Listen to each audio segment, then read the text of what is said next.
मतलब कि जब लोकसभा राज्यसभा में 12-12 घंटे चर्चा होने के बाद अगर वो दोनों सदनों से वक्फ संशोधन विधेयक कानून पारित हो गया और महामहिम राष्ट्रपति द्रौपदी मुर्मू का उन्होंने मंजूरी दे दिया, तो अब वो कानून बन गया, लॉ ऑफ द लैंड बन गया है। और जब लॉ ऑफ द लैंड बन गया तो अब वो देश में लागू होगा। लेकिन जम्मू कश्मीर में जिस तरीके से कल उस बिल की कॉपी को फाड़ा और आज जम्मू कश्मीर में हंगामा कर रहे हैं, मतलब एनसी के लोग, पीडीपी के लोग, मतलब भाजपा के विधायकों से हाथापाई कर रहे हैं, तो ये तो हिंसा है, ये तो एक तरह से अनकॉन्स्टिट्यूशनल काम हो रहा है। जो भारत की पार्लियामेंट को कानून बनाने का अख्तियार है और उस कानून को दोनों सदनों से पारित होने के बाद कानून बन चुका हो, उसकी प्रतियां फाड़ना, ये तो जनता का अपमान है। 150 करोड़ जनता जो देश की, उनके चुने हुए जनप्रतिनिधियों द्वारा पारित किए कानून का अपमान है और अनकॉन्स्टिट्यूशनल है।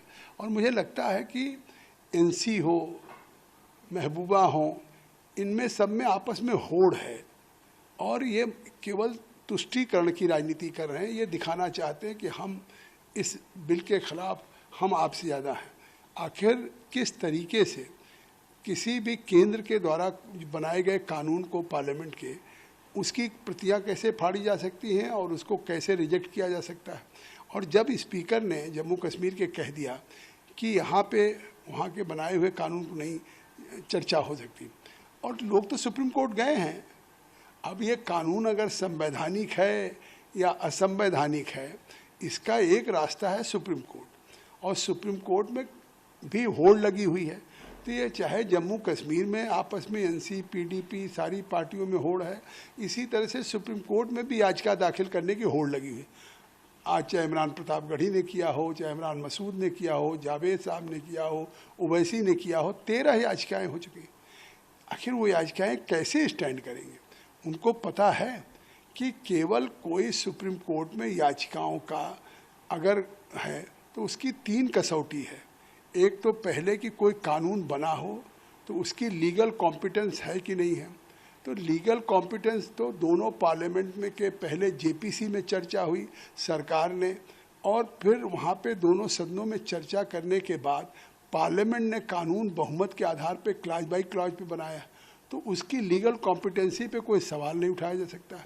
दूसरा होता क्या, कोई कानून आर्बिट्रीनेस बन गया हो मनमानी ढंग से, तो जो कानून को अगर सरकार ने चाहती तो बहुमत था लोकसभा राज्यसभा में, सीधे कानून पास करा देती।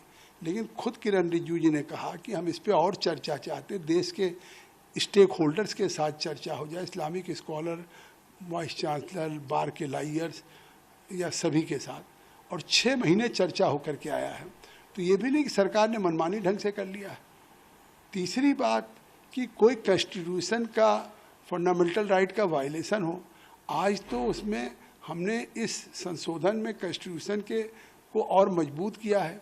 जो 2013 में कांग्रेस यूपीए में कॉन्स्टिट्यूशन का जो आर्टिकल 300A है, राइट टू प्रॉपर्टी, जिस राइट टू प्रॉपर्टी को कॉन्स्टिट्यूशन के सेक्शन 40 वक्फ बोर्ड के या उस वक्फ कानून के 2013 के, उसको ओवरराइड कर दिया था कि सेक्शन 40 में जहाँ चाहेंगे कोई संपत्ति भी वक्फ बोर्ड वक्फ घोषित कर सकती है, तो वो असंवैधानिक था।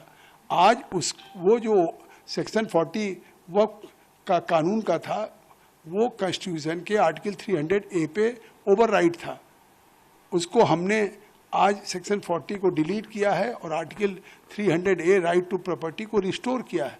तो संवैधानिक है, संविधान विधि सम्मत है। तो मुझे लगता है कि याचिकाएं दाखिल कर सकते हैं, लेकिन 1 मिनट भी याचिकाएं ठहरेंगी नहीं, इसलिए कि यही 3 कसौटी होती है। ये कानून बनने का पूरे देश के लोग स्वागत कर रहे हैं। मैं कल दिल्ली में था, बहुत बड़ी तादाद में ऑल इंडिया पसमानदा समाज के लोग, राष्ट्रीय मुस्लिम मंच के लोग, उसके बाद तमाम मुस्लिम इंटेलेक्चुअल्स, महिलाएं, शालिनी अली, शाइस्ता, सूबी खान, एक बड़ी संख्या में कम से कम 1000 इंटेलेक्चुअल्स मुस्लिम ने कल इस बिल का स्वागत किया है। बड़ा कार्यक्रम हुआ, उसमें मैं था, इंद्रेश जी थे और हमारे सभी राष्ट्रीय मुस्लिम मंच और मलंग शाह का संगठन था, पसमानदा समाज का था और जमीयत उलमा का था। तो इस तरह से तमाम पूरे देश में आज गरीब, पसमानदा, पिछड़ा और महिलाएं इस संशोधन बिल का स्वागत कर रहे हैं, मोदी जी का शुक्रिया अदा कर रहे हैं।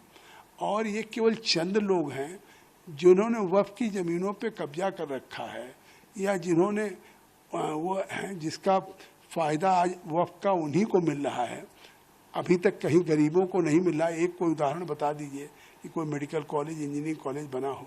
तो ये लोग विरोध कर रहे हैं। और ये डे वन से चाहे all India Muslim personal law board है, उसने काली पट्टी बांधने की बात कही, धरना दिया जंतर मंतर पे पटना में दिया, लेकिन पूरे देश का जो अल्पसंख्यक है, मुसलमान है, इस संशोधन से खुश है। देश में 550 डिस्ट्रिक्ट्स हैं। 550 डिस्ट्रिक्ट्स में आप देख रहे हैं कि इस संशोधन के बाद गरीब, पसमानदा, पिछड़ा या ख़वातीन सभी इसका स्वागत कर रहे हैं। अब जम्मू कश्मीर में महबूबा मुफ्ती जो आर्टिकल 370-35A अगर लागू हो जाएगा, इसको समाप्त कर दिया जाएगा तो खून की नदियां बह जाएंगी। आज उनकी पार्टी के लोग बिल फाड़ रहे हैं, आज उसकी कापी, आज उनके लोग हाथापाई कर रहे हैं बीजेपी के विधायकों से, काम नहीं होने दे रहे हैं, एनसी के लोग हैं। तो स्वाभाविक है कि ये कुछ लोग जानबूझ करके हंगामा कर रहे हैं, लेकिन कौन उनके साथ खड़ा है? जम्मू कश्मीर की भी आवाम नहीं खड़ी है। आज जम्मू कश्मीर आर्टिकल 370-35A के लागू होने के बाद सब खुश है।